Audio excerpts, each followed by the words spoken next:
What is that being we call human, after all?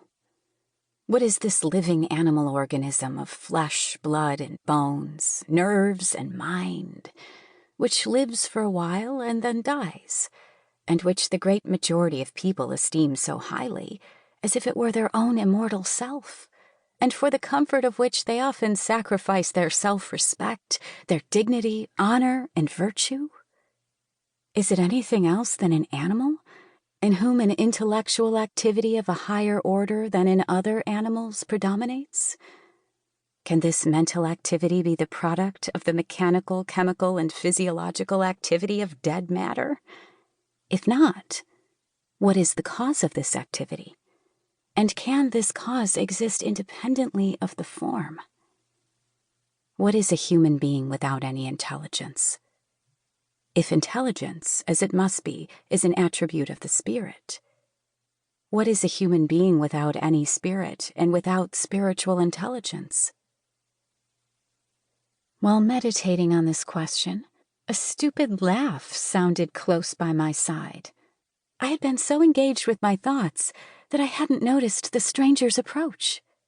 But looking up, I saw close by my side one of those locals often found in the mountainous countries of Switzerland and Savoy.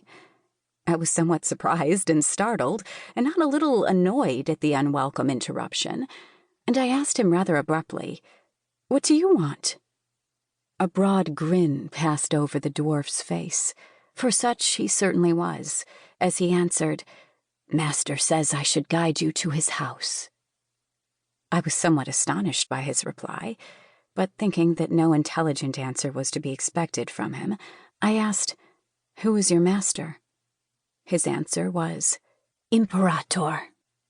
And as he spoke that word, a spark of intelligence seemed to shine in his eyes, and his tone indicated that this Imperator, whoever he might be, was undoubtedly somebody to whom this dwarf rendered implicit obedience.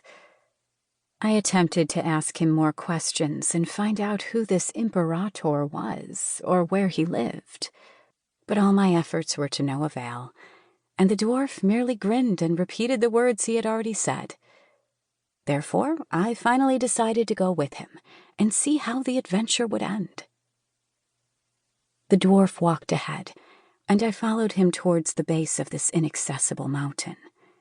While walking, my guide often turned back to see whether I was following him, so I had a good opportunity to study his dress and features. He wasn't over 3 feet high, and evidently a hunchback. His clothing consisted of a hooded brown gown, which made him appear like a small Capuchin monk of the order of St. Augustine.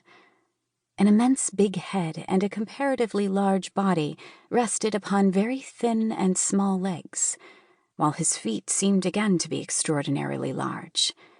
Perhaps because of his small size and the healthy color of his face, he appeared to be almost a child, but this opinion was contradicted by the gray beard of considerable length adorning his face. He carried a staff made of a tree limb, which he had evidently picked up on his way.